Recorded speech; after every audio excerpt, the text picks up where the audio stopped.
c'est Salomon qui nous dit et qui nous rappelle qu'il faut garder nos cœurs plus que toute autre chose. Ici, quand on parle de cœur, n'essayons pas de localiser un organe. Quand la Bible ici parle de cœur, elle ne parle pas de l'organe qui bat. Ce n'est pas de ça qu'il s'agit. D'accord ? Quand la Bible parle du cœur, elle parle du lieu qui est à l'intérieur de nous et qui renferme notre intelligence, nos sentiments, nos désirs et notre volonté. Donc quand on réfléchit, ça se passe dans ce que la Bible appelle le cœur. Quand on est excité, heureux, fin fou, comme on dit, ou très en colère, contrarié, ça se passe dans le cœur. Une autre chose qui est dans notre cœur, c'est ce qu'on veut. Je veux ça, je veux pas ça. Oh, j'ai pas envie de me lever ce matin pour aller au boulot. Oh, je suis super content d'aller au boulot parce qu'il y aura l'apéro avec ma collègue ou mon collègue, par exemple. Ça aussi, ça se passe dans le cœur. Donc, vous voyez qu'il y a trois choses ici qui cohabitent. Ce qu'on réfléchit, ce qu'on pense, qui agit sur nos émotions, on est content ou pas. Et avec ça, agit ce qu'on veut ou pas, qui agit aussi sur nos émotions, forcément. À ça vient s'ajouter ce qu'on désire. J'ai envie d'aller au travail, mais je désire travailler seulement 2 heures aujourd'hui. Donc, toutes ces choses se trouvent ensemble dans ce que la Bible appelle notre cœur. Et c'est toutes ces choses que Dieu, par l'intermédiaire de Salomon, nous dit qu'il faut qu'on y veille précieusement. Et Jésus nous dit que ce n'est pas ce qui entre par la bouche qui souille, mais c'est ce qui sort de la bouche. Pourquoi ? Parce que c'est ce qui remplit notre cœur qu'exprime notre bouche. Ce qu'on est l'expression de l'état de notre cœur et est l'état de comment est-ce qu'on se sent émotionnellement. On va vite fait prendre 2 exemples. Un bon exemple et un mauvais exemple. Pour comprendre ce que Salomon et Jésus nous disent exactement et pour tirer des conclusions pour nous-mêmes. On va prendre le bon exemple. C'est un personnage de la Bible qui est pour moi très mystérieux, parce qu'on en parle beaucoup sans trop en parler, mais il y a que 2 versets qui parlent de lui. Et je me rappelle que la première fois que j'ai entendu son nom, il y a bien longtemps, je disais, mais c'est quoi ce gars ? C'est quoi son histoire ? Parce qu'il n'y a que 2 versets qui parlent de lui. C'est Jabetz, peu importe comment on l'appelle. Il se trouve dans 1 Chronique, le chapitre 4. 1 Chronique 4, verset 9. Jabetz était plus considéré que ses frères.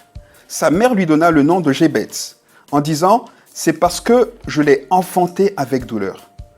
Jabetz invoqua le Dieu d'Israël en disant « Si tu me bénis et que tu étendes mes limites, si ta main est avec moi, et si tu me préserves du malheur, en sorte que je ne sois pas dans la souffrance », 3 points de suspension, et Dieu accorda ce qu'il avait demandé.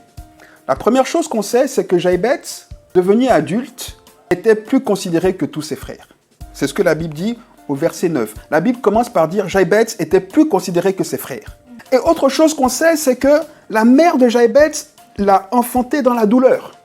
On ne sait pas exactement les conditions de son enfantement, mais on sait que la mère a galéré. Et à cause de cette douleur, à cause de cette souffrance, elle a enfanté en lui donnant un nom qui signifie « il donne de la souffrance », « il cause de la souffrance ». Et donc, Jabetz grandit en entendant tous les jours « enfant porteur de souffrance ». Enfant porteur de souffrance, c'était son nom. C'était son nom. Tout ce qu'on nous dit qui entre dans notre cœur, depuis notre enfance. « Oh, t'es un vaurien. Oh, tu n'y arriveras pas. Oh, t'es un nul. » Mais forcément, ça entre dans notre cœur et ça se pose dans notre cœur. Et ça dirige notre manière de voir le monde, de nous voir et notre manière d'agir et de vivre dans ce monde. Mais Jabetz, ça n'a pas été le cas. Depuis tout petit, tout le monde appelait cet enfant-là porteur de malheur. Mais vous imaginez ? Porteur de souffrance. Souffrance, porteur de souffrance. Souffrance, porteur de... Mais vous imaginez ?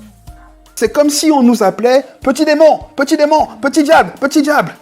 Même si tu ne penses pas que tu es un petit diable, à cause de ce que ton cœur te dit, ton cœur commence à te faire agir comme un petit diable. Mais Jabetz a dit non.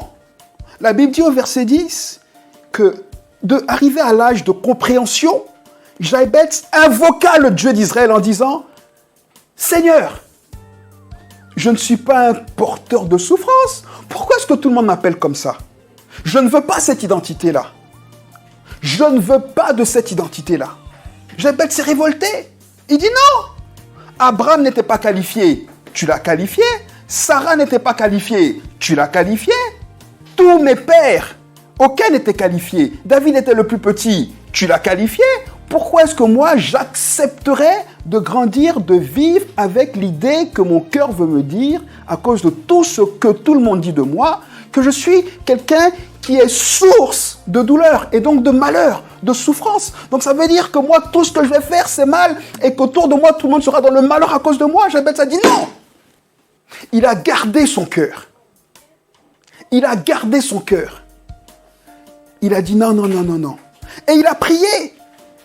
Il a dit, verset 10, si tu me bénis, si tu transformes ces paroles négatives en paroles positives, si tu me donnes de recevoir dans mon cœur que je ne suis pas source de douleur, que je suis source de bonheur, et si tu étends mes limites, pourquoi? Parce que toutes ces paroles-là avaient limité la vie de Jaïbetz. Tout le monde avait décidé que la vie de Jaïbetz serait dans ce sens-là, conduite par le malheur, par la souffrance. Jaïbetz dit non, non, je veux sortir de ces limites. Si tu étends mes limites, si tu me permets de vivre une vie pleine de bonheur, pleine de joie, contraire à la souffrance qu'on m'avait promise, une vie qui produit du bonheur, qui produit de la joie, contrairement à ce qu'on avait dit de moi, que je serais cause de souffrance, cause de malheur, si tu me bénis et si tu étends mes limites, de sorte que je ne sois pas dans la souffrance, que je ne sois pas cause de souffrance.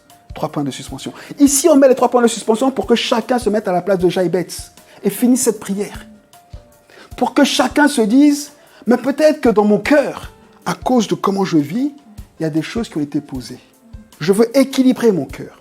Je veux restaurer mon identité, restaurer mes émotions, restaurer ma manière de penser. Comment? En criant à Dieu. C'est pour ça que Salomon dit, mon fils, retiens mes paroles et garde-les précieusement au fond de ton cœur.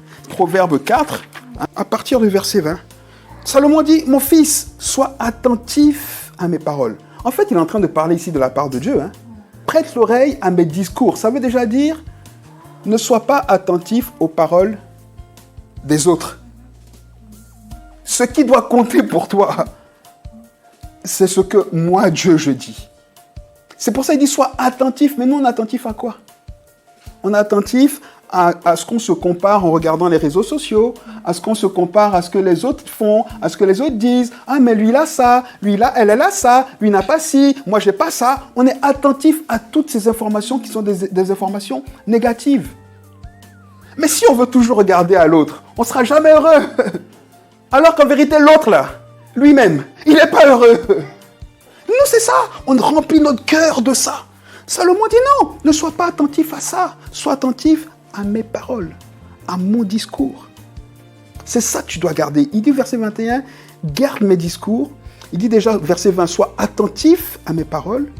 Prête l'oreille à mes discours, qu'ils ne s'éloignent pas de tes yeux, parce que le seul moyen de les garder dans notre cœur, c'est de les garder près des yeux. Parce que tous les jours, on a de quoi se remettre en question et nourrir les mauvaises pensées de notre cœur. Tous les jours, on est connecté à ça. Donc, pour équilibrer ça, il faut revenir tous les jours à ce que Dieu dit de nous. C'est ça. Si on ne le fait pas, qu'est-ce qui domine sur notre cœur? C'est ce qu'on voit à l'extérieur, c'est ce qu'on entend tous les jours, c'est ce qu'on voit. C'est ça. Les portes d'accès au cœur, c'est ça. Ce qu'on voit, ce qu'on entend, etc., etc. Donc, si on veut que quelque chose vienne rééquilibrer ça, il faut se connecter à cette chose. Il n'y a pas de secret, en fait. Je sais pas, nous les chrétiens, ce qu'on cherche, mais il n'y a pas d'autre secret que de rester connecté à la source de vie, jour après jour, au travers de la méditation. Il n'y a pas d'autre secret. Si on ne médite pas la parole de Dieu, on ne peut pas y arriver. En fait, ça ne sert à rien. C'est ce qu'il dit. Garde-les. Qu'ils ne s'éloignent pas de tes yeux. garde-les dans le fond de ton cœur. Ça veut dire que quand on est connecté à la parole de Dieu jour après jour, et que quand autour de nous, tout le monde dit « Ouais, mais tu vois, t'as pas réussi ta vie, regarde l'autre, il a ci, regarde l'autre, elle a ça, et puis regarde comme il a réussi, et puis toi, compare-toi, tu vois, vous étiez pareil, vous avez le même âge, vous venez du même endroit, regarde où il en est, et toi, t'as pas ça, et toi, t'as pas ci, etc., etc., et toi, rien ne te réussit. » Quand on entend toutes ces choses, qu'est-ce qu'on doit faire? Comme Jaïbet, on doit revenir dans la parole de Dieu pour dire « Seigneur, ok, peut-être qu'aujourd'hui, c'est ce qu'on dit de moi. Mais toi, ce n'est pas ce que tu me dis. La parole dit que toi, tu étais mort pendant 3 jours. Tout le monde disait, comme Lazare, il sent déjà, tu es sorti. Donc, quelle que soit ma situation, quel que soit l'état de ma situation, tu peux m'en sortir. C'est comme ça qu'on rééquilibre notre cœur. Et c'est comme ça qu'on remet dans notre cœur des idées, des pensées, des émotions, des désirs, une volonté contraire à celle qui était déjà dans notre cœur et qui dirigeait notre vie. Amen ou pas?